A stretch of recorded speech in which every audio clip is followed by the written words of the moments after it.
Olá, meu irmão, olá, minha irmã, você que nos assiste aqui no canal da Igreja Batista Evangélica Metropolitana, seja bem-vindo. E hoje nós vamos para mais uma lição aqui do nosso curso de maturidade cristã. Você já ficou, agora pela manhã, com a nossa devocional. Espero que você tenha sido abençoado, como nós temos sido abençoados com a nossa maratona de leitura anual da Escritura Sagrada. E nós estamos aí no livro de 2 Crônicas, a história dos reis de Judá. Hoje, em nosso curso de maturidade cristã, nós vamos para já a nossa 7ª lição. E você já viu aqui conosco o discípulo e o estudo da palavra, o estudo da Bíblia, o discípulo e a oração, o discípulo e a vontade de Deus, o discípulo e sua família, o discípulo e a igreja, o discípulo e a mordomia, e hoje o discípulo e seu relacionamento com o próximo. Esse é sem dúvida um tema muito importante. Nós já vimos aqui o discípulo e a igreja, o seu envolvimento numa comunidade, mas comunidade é formada por pessoas. Comunidade só existe onde há um grupo de pessoas. Não é não, Samantha? Samantha está aqui só acompanhando e vendo se eu estou falando tudo certinho para vocês. Então, como eu estava falando, uma comunidade é formada por pessoas. E é claro que os nossos relacionamentos interpessoais são o fundamento dessa comunidade. E aí nós precisamos, então, olhar para a Escritura. Muito obrigado, meu celular. Deixa eu tirar aqui, passar logo para a Samantha. Samantha vai resolver isso, tá? Mas tudo bem. Então nós vamos ler João capítulo 3, os versos de 1 a 15. E vamos dar uma olhadinha no que diz essa passagem da Escritura como início aqui da nossa lição. Antes da festa da Páscoa, Jesus sabia que havia chegado sua hora de deixar este mundo e voltar para o Pai. Ele tinha amado seus discípulos durante seu ministério na terra e os amou até o fim. Estava na hora do jantar e o diabo já havia instigado Judas, filho de Simão Iscariotes, a trair Jesus. Jesus sabia que o Pai lhe dera autoridade sobre todas as coisas e que viera de Deus e voltaria para Deus. Assim, levantou-se da mesa, tirou a capa e enrolou uma toalha na cintura. Depois, derramou água numa bacia e começou a lavar os pés de seus discípulos, enxugando-os com a toalha que estava em sua cintura. Quando Jesus chegou a Simão Pedro, este lhe disse: "O Senhor vai lavar os meus pés?" Jesus respondeu: "Você não entende agora o que estou fazendo, mas algum dia entenderá." "Lavar os meus pés? De jeito nenhum," protestou Pedro. Jesus respondeu: "Se eu não os lavar, você não terá comunhão comigo." Simão Pedro exclamou: "Senhor, então lave também minhas mãos e minha cabeça e não somente os pés." Jesus respondeu: "A pessoa que tomou banho completo só precisa lavar os pés, para ficar totalmente limpa. E vocês estão limpos, mas nem todos." Pois Jesus sabia quem o trairia. Foi a isso que se referiu quando disse: "Nem todos vocês estão limpos." Depois de lavar os pés deles, Jesus vestiu a capa novamente, retornou a seu lugar e perguntou: "Vocês entendem o que fiz? Vocês me chamam mestre e senhor, e têm razão, porque eu sou. E uma vez que eu, senhor e mestre, lavei seus pés, vocês devem lavar os pés uns dos outros. Eu lhes dei um exemplo a ser seguido. Façam como eu fiz a vocês." Bem, nós encontramos aqui um texto icônico daquele momento que circundou a ceia, a última ceia, o momento do lava-pés. É interessante que essa é uma cena que não pode faltar em nenhuma dramatização de Páscoa que se preze, né? Inclusive, na cultura católica, há uma missa só voltada para a celebração desse ato, né? do lava-pés. Jesus estabeleceu ali um parâmetro completamente diferenciado, uma nova visão acerca do relacionamento, e aqui particularmente até envolvendo a questão da liderança, né? Um relacionamento de liderança.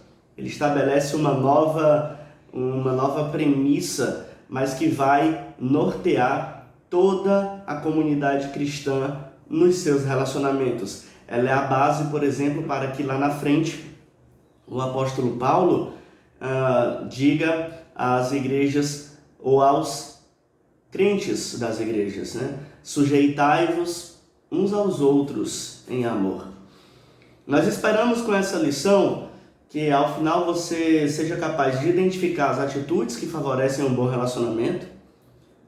Então nós vamos, de certa maneira, focar nisso, o que compete a nós, quais as atitudes eu devo tomar para ter bons relacionamentos, explicar por que algumas pessoas têm dificuldade de relacionar-se e desenvolver uma atitude positiva no que diz respeito à busca de um bom relacionamento. Espero que o Senhor nos abençoe, então, nesta manhã de domingo.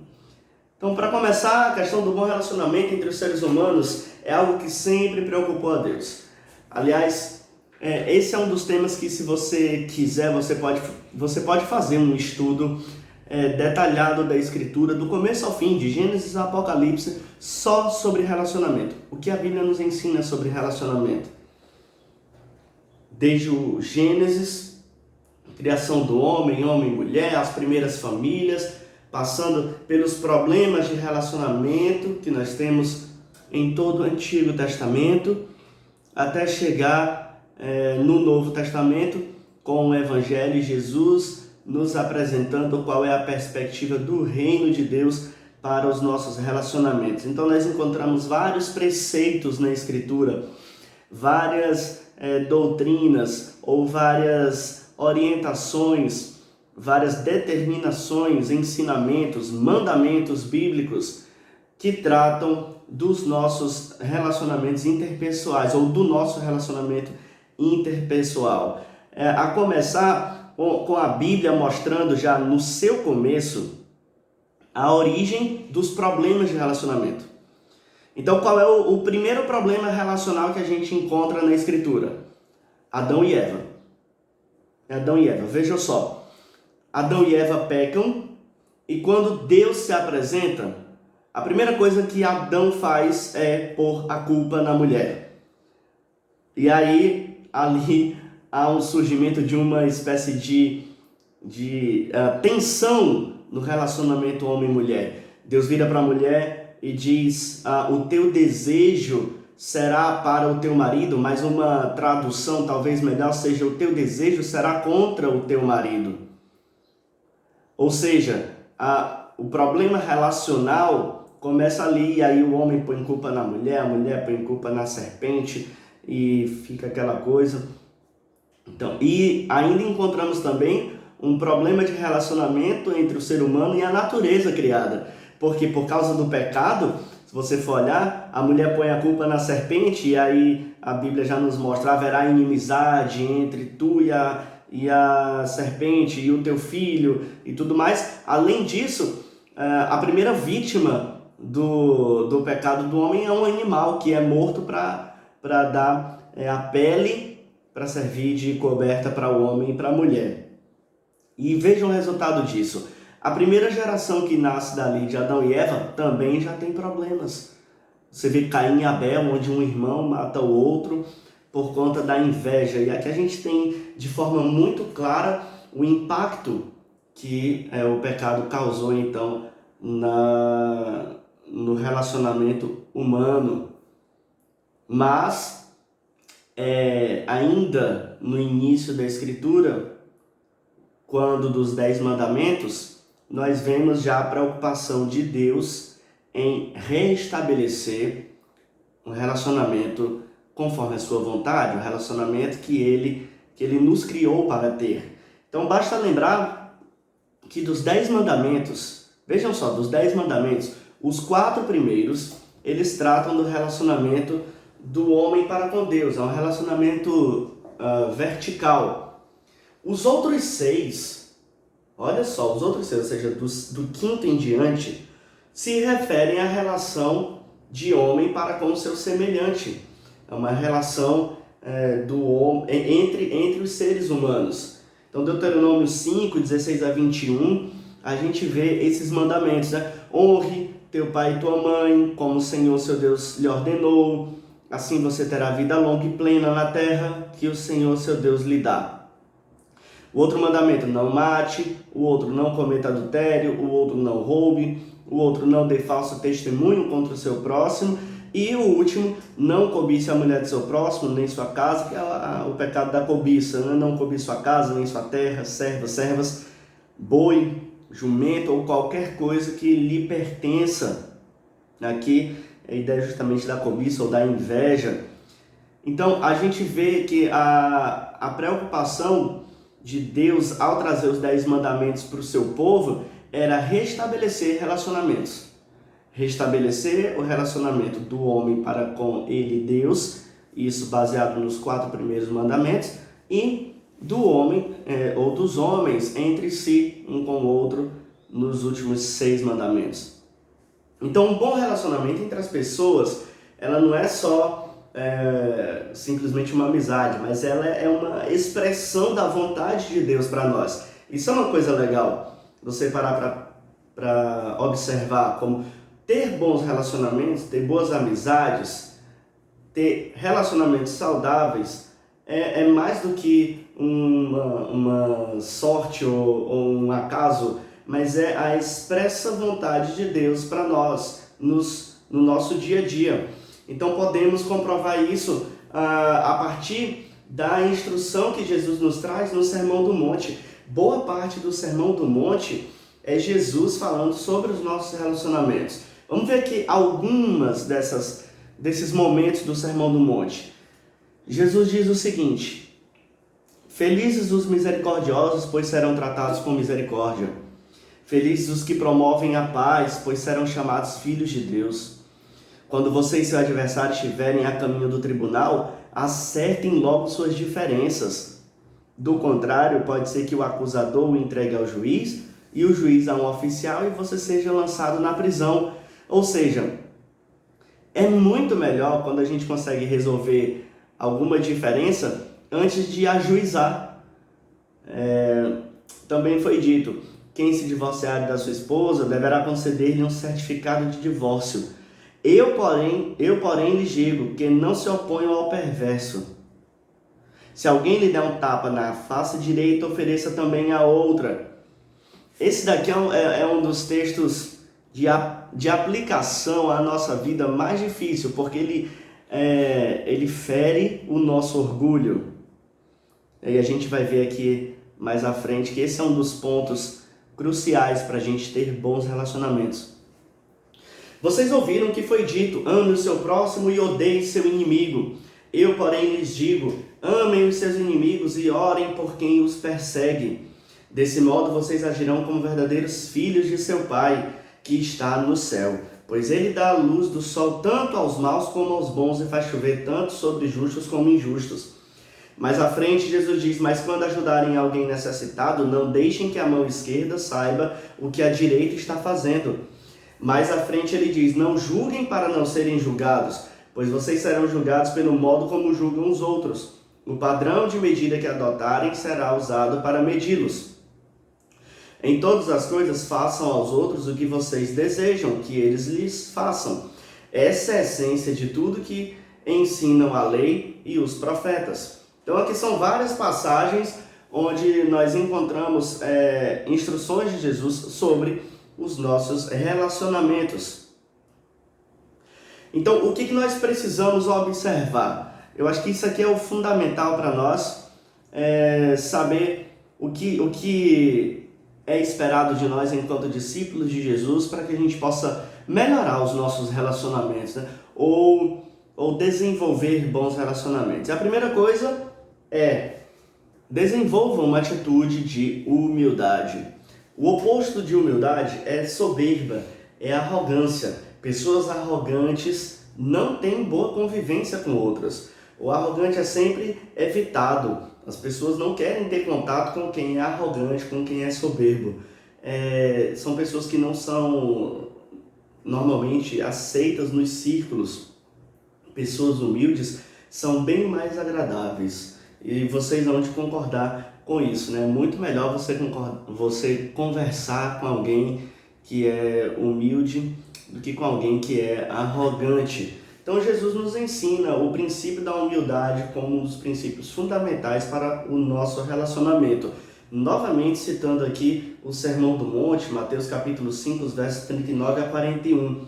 Eu, porém, lhes digo que não se oponham ao perverso. Se alguém lhe der um tapa na face direita, ofereça também a outra. Se você for processado no tribunal e lhe tomarem a roupa do corpo, deixe que levem também a capa. Se alguém o forçar a caminhar 1 milha com ele, caminhe 2. Tá? O nosso Senhor, Ele é o nosso maior exemplo de humildade. Ele é o maior exemplo de humildade. Ele não simplesmente deu essas instruções, Ele viveu essas instruções. Ele se deixou ser levado, morto pelos nossos pecados. Ele apanhou, ele foi violentado e não abriu a boca. Não abriu a boca. Então, ele é o nosso maior exemplo. Ele mesmo se colocou de forma muito humilde para lavar os pés dos seus discípulos, conforme nós já lemos em João capítulo 13, os versos de 1 a 15. O apóstolo Paulo lembra disso muito bem quando escreve aos Filipenses, falando do exemplo de Jesus. E esse texto de Filipenses, eu amo esse texto, ele é espetacular. Filipenses 2, de 1 a 11, diz assim: há alguma motivação por estar em Cristo? Há alguma consolação que vem do amor? Há alguma comunhão no Espírito? Há alguma compaixão e afeição?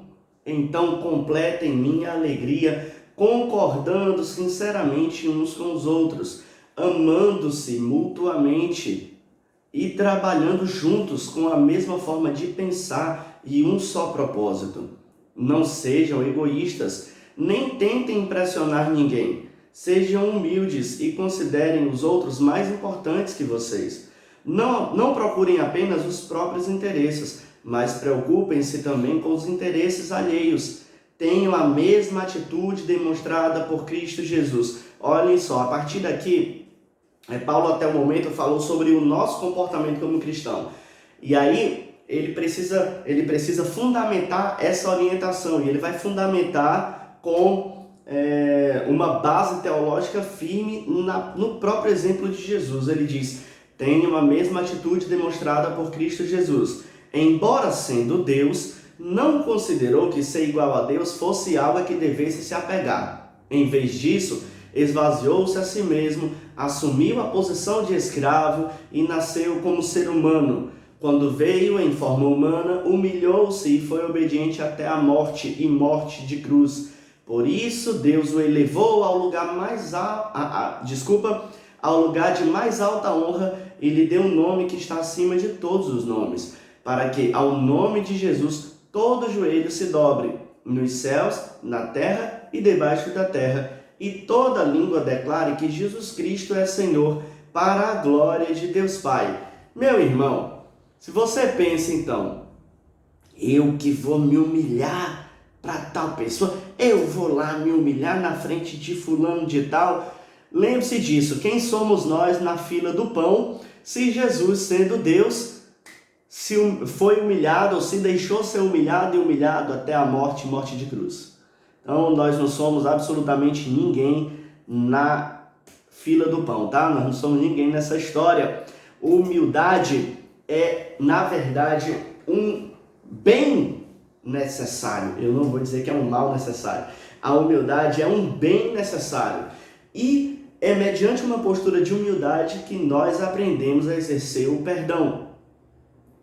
E é absolutamente impossível existir um bom relacionamento, seja em casa, no lar, na igreja, no trabalho, sem a prática do perdão.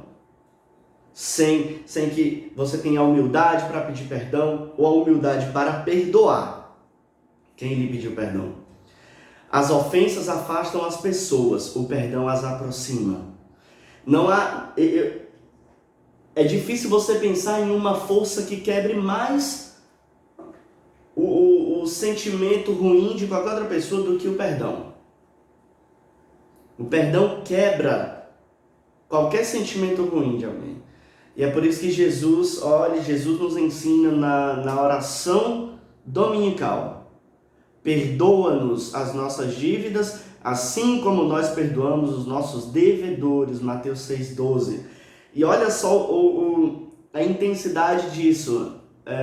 Jesus coloca aqui o perdão do Pai para conosco num paralelo com o nosso perdão para com o nosso irmão, para com o próximo.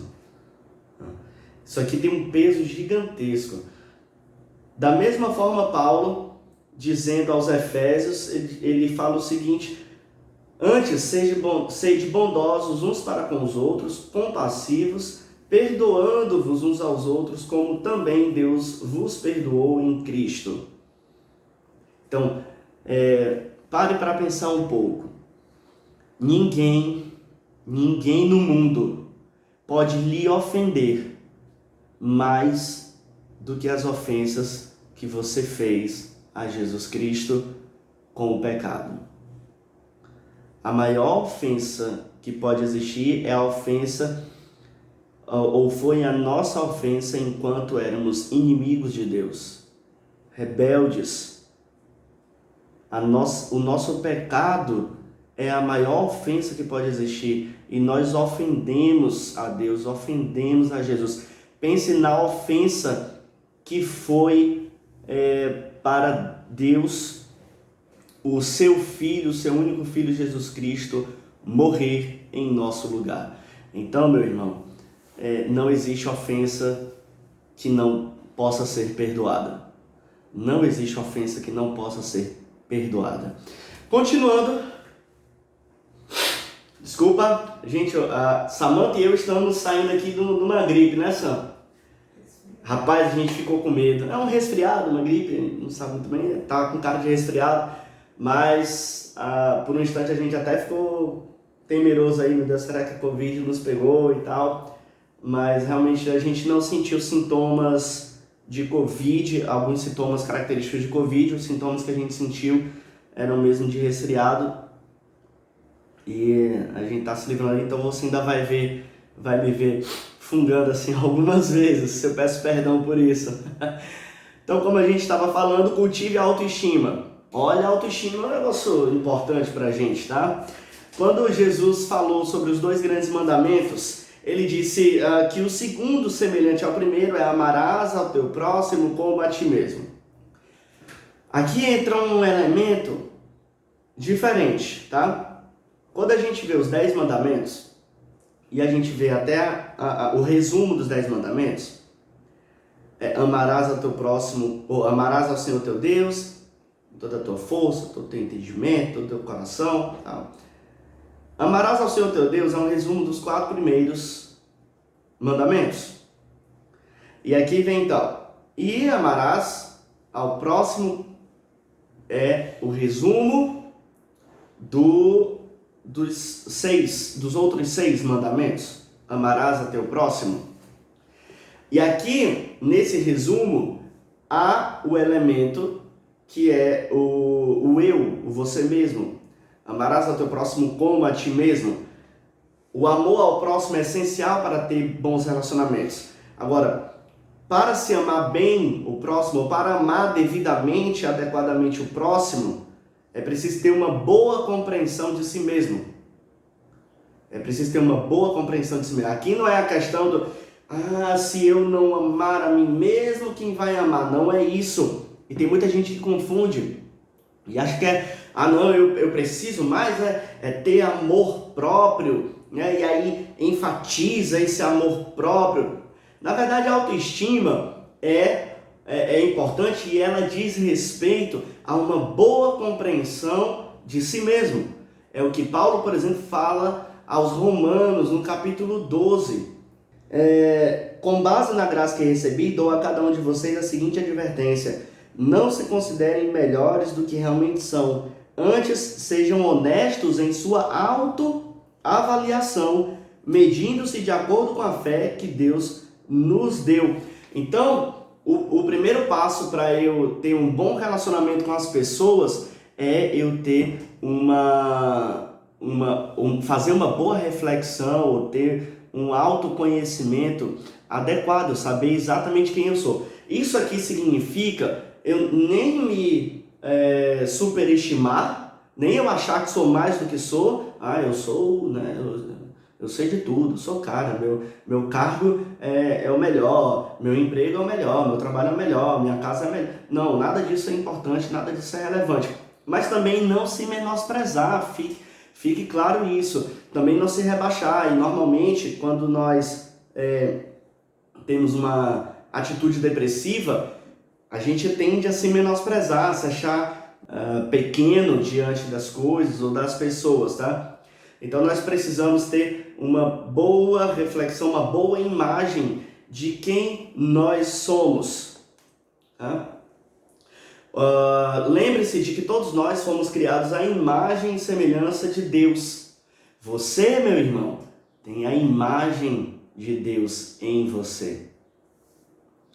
Isso é motivo suficiente para você não se rebaixar, para você não se rebaixar no sentido de não se menosprezar, tá? Mas de ter, de acordo com a fé que Deus lhe deu, uma boa compreensão de si mesmo.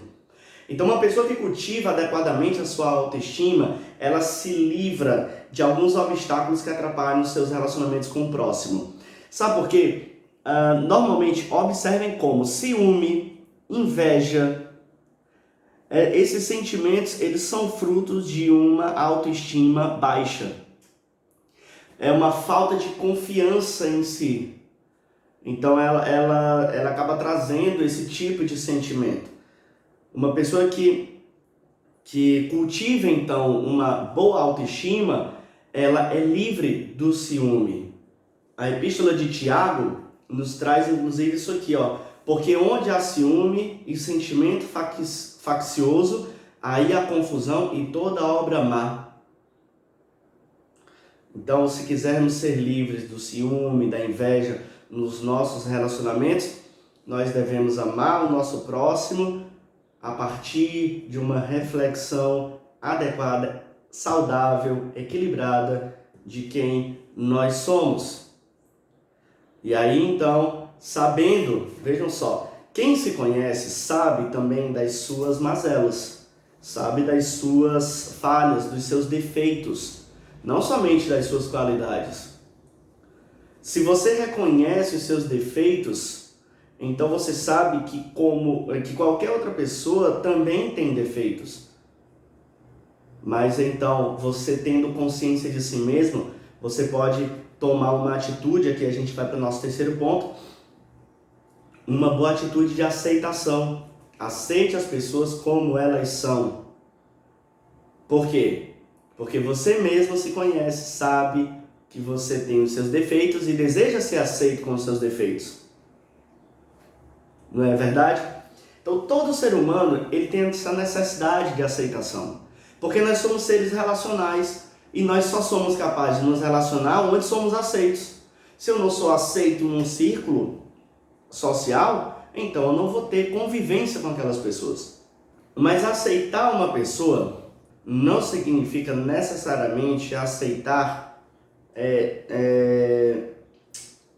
aquilo que ela faz de errado, mas é aceitá-la enquanto pessoa, com os seus sentimentos, personalidade, reação, suas qualidades e seus defeitos. Aceitar também não significa concordar. Aceitar não significa concordar com tudo que uma pessoa faz. Na verdade, é isso que eu quero dizer. Certo? Você aceitar a pessoa, mesmo que você não concorde com os seus atos. Então, aceitar uma pessoa é reconhecer a legitimidade de quem ela é, da sua dignidade enquanto pessoa, dos seus sentimentos, das suas emoções. Então, pare para pensar novamente no padrão de Jesus. Jesus me aceitou e ele não teria necessidade nenhuma de me aceitar. Ele me atraiu para si mesmo quando eu era um inimigo dele, rebelde, pecador. Então, se o nosso padrão é Jesus Cristo, devemos agir da mesma forma. Para aceitarmos as pessoas, temos de vencer um grande obstáculo, que é o preconceito. O preconceito. E meus irmãos, nós não podemos ser hipócritas e negar o preconceito que há nas nossas comunidades. Preconceito é pecado. Preconceito é pecado. No entanto, as nossas comunidades estão cheias de preconceito. Quando alguém se aproxima de nós, sujo, maltrapilho, nós criamos um preconceito baseado no estigma.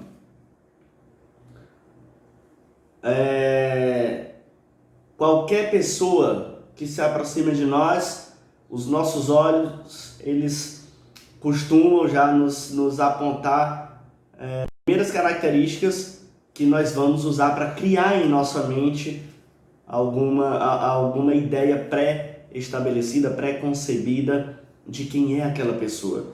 E isso que nós fazemos é extremamente ruim, é pecado, é péssimo.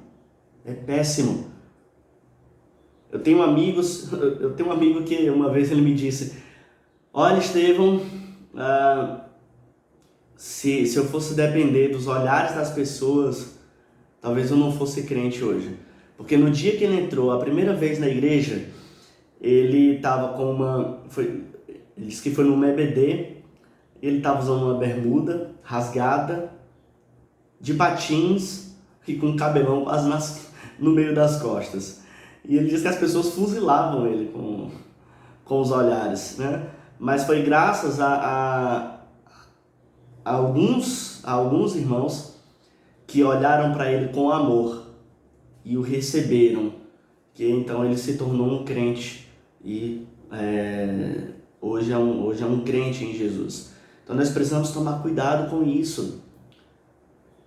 Nós temos o hábito também de projetar nossas ideias às pessoas, de projetar opiniões nas pessoas.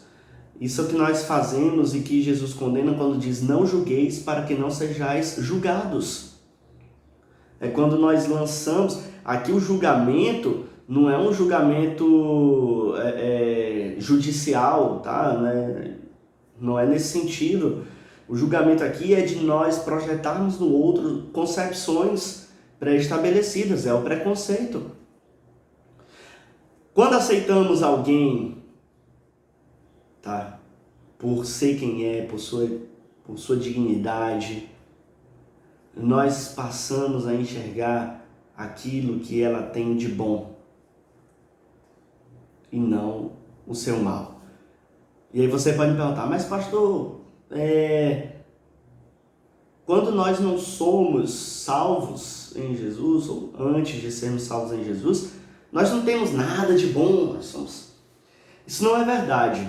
Isso não é verdade. O que a gente aprende com a doutrina da imagem de Deus, é que por mais que o pecado tenha manchado essa imagem, tenha tornado fosco, opaco essa imagem que nós espelhamos de Deus, mas ainda há algo ali de bom da criação, certo? E isso é que dá dignidade ao homem. Isso é que dá dignidade ao homem. É a doutrina da Imago Dei, né, da imagem de Deus, que nos permite ver obras de arte feitas por pessoas que não necessariamente são servas de Deus, mas que fazem quadros belíssimos, fazem esculturas belíssimas ou músicas belíssimas. Tá? Se nós focalizarmos nas virtudes das pessoas ao invés dos seus defeitos, então nós poderemos atraí-las. Vamos lembrar, por exemplo, do que Jesus de como Jesus lidou com a situação da mulher que é apanhada em adultério. Os homens vão lá, jogam aquela mulher diante de Jesus, e aí diz, olha, ela estava traindo o marido, tem que ser apedrejada. Tá, papá. E Jesus tem aquele momento que é muito conhecido, muito famoso, Jesus vira para eles e diz assim, aquele que não pecou, atire a primeira pedra. Mas olha o que Jesus diz a ela. Mulher, onde estão os homens que te condenaram? Não sei, sumiram. Pois nem eu te condeno. Meus irmãos, fica aqui a lição. Jesus poderia condená-la. Aliás, Jesus era o único que poderia condená-la. E ele disse, nem eu te condeno. Vai e não peques mais. Vai e não peques mais. Então vamos parar de olhar torto para qualquer pessoa. Vamos parar de ter preconceito, seja preconceito racial ou qualquer preconceito que for, seja ele qual for. Toda forma de preconceito nos impede de nos aproximar das pessoas, certo?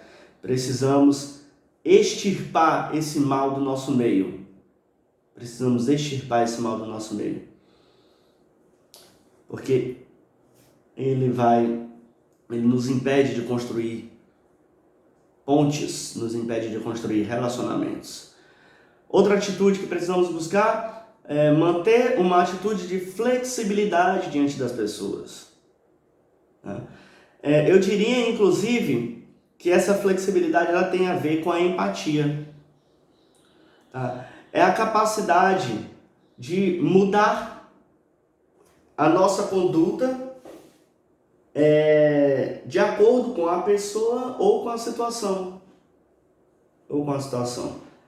Se nós estamos com alguém que está triste, você pode ficar triste junto dessa pessoa. Se uma pessoa está alegre, se alegre com essa pessoa. Então, a empatia é a habilidade que temos de sentir o mesmo que o nosso amigo, aquela pessoa que está ali diante de nós, sente. Isso é empatia. Ela é importantíssima para a construção dos relacionamentos. Importantíssima. E ela, inclusive, faz parte da compaixão. A compaixão, ela acontece onde há empatia. Então, se alguém tem dor, sofra com ele. Sofra com ele. Inclusive, Salomão é quem diz, nós lemos isso há pouco tempo na nossa leitura anual. Salomão diz que se alguém está triste, não toque música alegre. Olha só, né? Se alguém está triste, não toque música alegre. Você está desrespeitando o momento do outro, você está desrespeitando o luto do outro. Agora, você quer fortalecer os seus relacionamentos? Faça como Paulo orienta, ou como Paulo disse que fez em 1 Coríntios capítulo 9, versos 19 a 22. Ele diz o seguinte, fiz-me fraco para com os fracos, fiz-me todos para por todos os meios, ou fiz-me tudo para todos, para por todos os meios chegar a salvar alguns. Fiz-me escravo para os escravos, fiz-me judeu para os judeus. Paulo não está falando aqui de ser duas caras, de porque eu estou na frente de alguém, aí eu vou me comportar de um jeito que é para poder construir uma imagem para aquela pessoa, ou e quando estou com outra, vou me comportar de um outro jeito que é para poder construir uma imagem para outra pessoa. Não é isso, tá? Não é essa a questão. Aqui é a questão da empatia, o de se colocar no lugar do outro.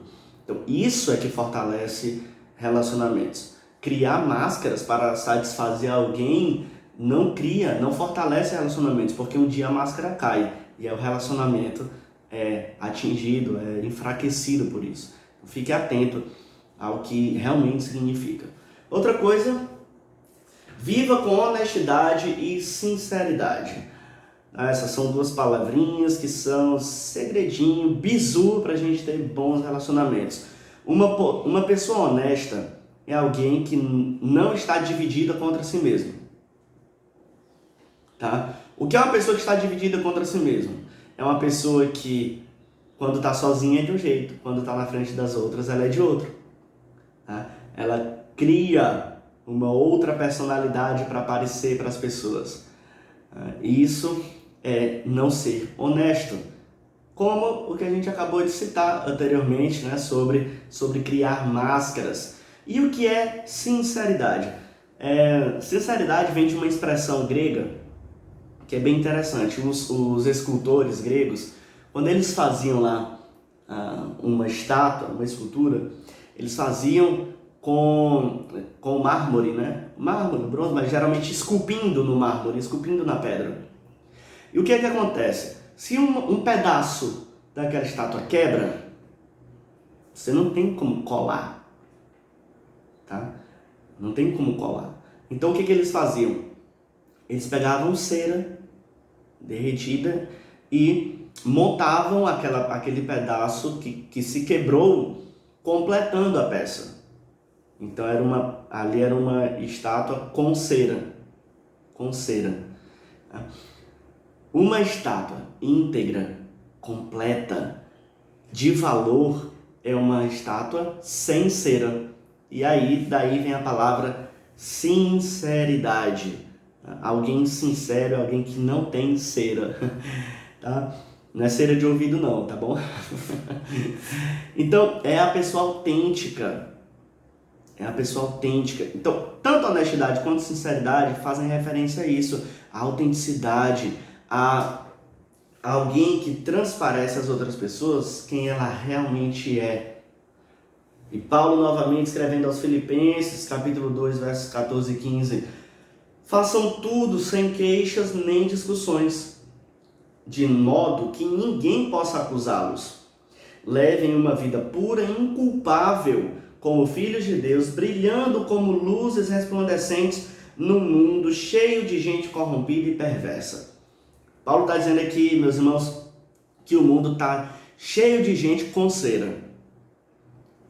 Paulo está dizendo que o mundo está cheio de gente quebrada, tá? Que não é honesta, que é dividida contra si mesmo. Cheio de gente com máscaras, com pedaços de cera. Ele está dizendo assim, vivam de maneira ilibada, inculpável, pura, para que ninguém possa lhes acusar de nada. Vale aqui até um exemplo, tá? De coisas que a gente tem visto. Aquele que é servo do Senhor, que busca viver pureza, os olhos dos ímpios estarão sobre ele, esperando um pezinho para poder lhe acusar de alguma coisa. Isso é a mais pura verdade. Na política a gente vê isso. Um grupo conhecidamente corrupto, mas que apesar da sua corrupção não tem vergonha de acusar o outro. Por quê? Porque espera que o outro também tenha corrupção. E vai ser sempre assim. Então o que Paulo diz? Olha, você não quer ser acusado? Então viva uma vida pura e inculpável, honesta, sincera. Isso aqui precisa ser dito em nossos dias. Principalmente nesses dias, meus irmãos, porque a igreja também tem sido alvo dos olhares do mundo, porque o mundo não aceita a igreja, o mundo quer destruir a igreja, o mundo quer derrubar a igreja, então ele vai ficar procurando a cera na igreja. E todas as vezes que alguém se apresenta assim, ele vai apontar e dizer, está vendo? Está vendo?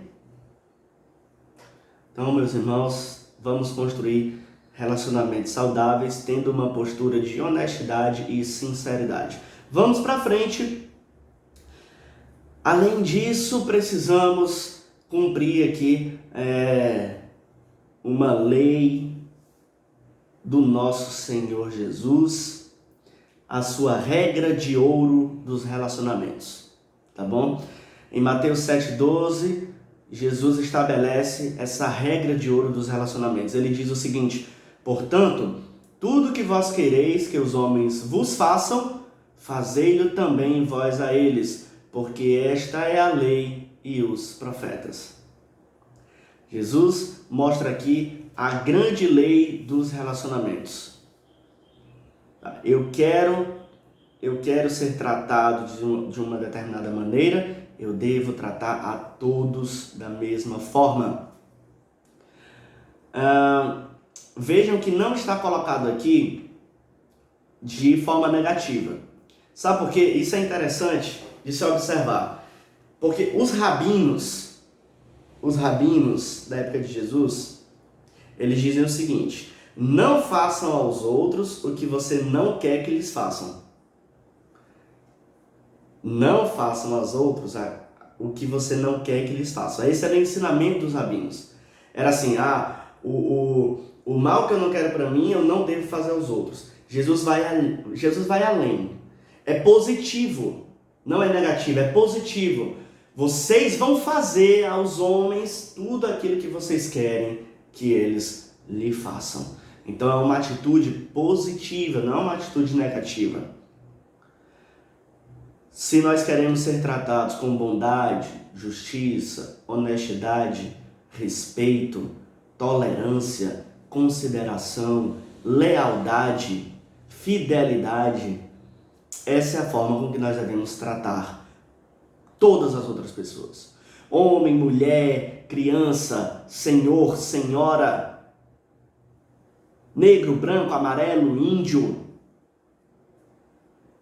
alemão, africano, australiano, neozelandês, coreano, japonês, americano, certo? Toda e qualquer pessoa nós vamos tratar da forma como nós queremos ser tratados. Essa é a regra de ouro dos relacionamentos que Jesus nos coloca.